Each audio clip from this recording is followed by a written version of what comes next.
للتو بدأت أو لم تصل بعد إلى قمة مجالك، عليك أن تعتاد على الرفض. لا يبدأ أي إنسان من القمة، بل يبدأ من القاع، حيث يسمع كلمة نعم بشكل نادر. معظم الأشخاص لن يمنحوك فرصة، ولن يؤمنوا بك، ولن يكونوا قادرين على فهم إمكانياتك. سيتجاهلك معظم الأشخاص، ولكن هذا لا يهم. كن ممتازا لدرجة أنهم لا يمكنهم تجاهلك. كن ماهرا في كل ما تفعل حتى لا يستطيع أحد أن يتجاهلك. إذا كانوا يشككون فيك فمن يهم ذلك؟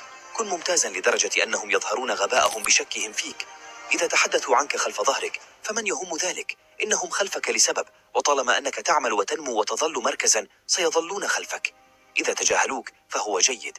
حان الوقت للنمو، نمو لدرجة أنهم لا يمكنهم تجاهلك، نمو لدرجة أنهم يحتاجون إليك، نمو لدرجة أنك تصبح السيد والقائد في مجالك.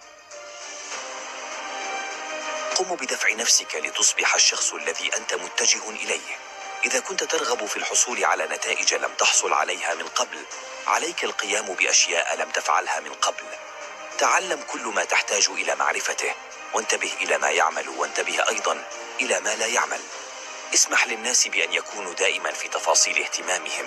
قدم أكثر مما يتوقع أي شخص، واعمل بجد أكثر مما يعتقد الآخرون أنه ممكن للإنسان القيام به.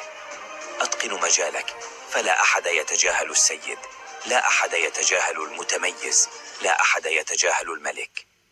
كن قائدا في مجالك، كن ممتازا لدرجة أنهم لا يمكنهم تجاهلك. وتعلم، لا تفعل ذلك حتى من أجلهم، افعلها من أجل نفسك.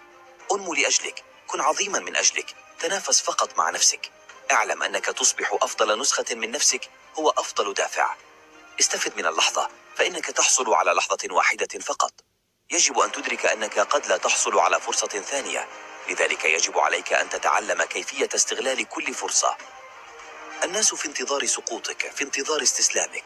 يشعرون أنه إذا منحوك فرصة فإنك ستفشل على أي حال، ولكن في كل شيء تقوم به ادخل واستعد كما لو أن حياتك تعتمد عليه. أنا آت لأحصل على كل شيء.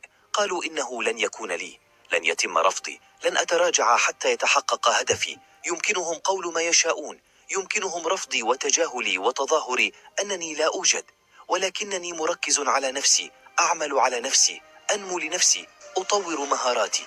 أنا أعمل على نفسي لصالحي وبنفسي، وأنا ملتزم بشكل لا مثيل له للحصول على أفضل ما يمكن مني.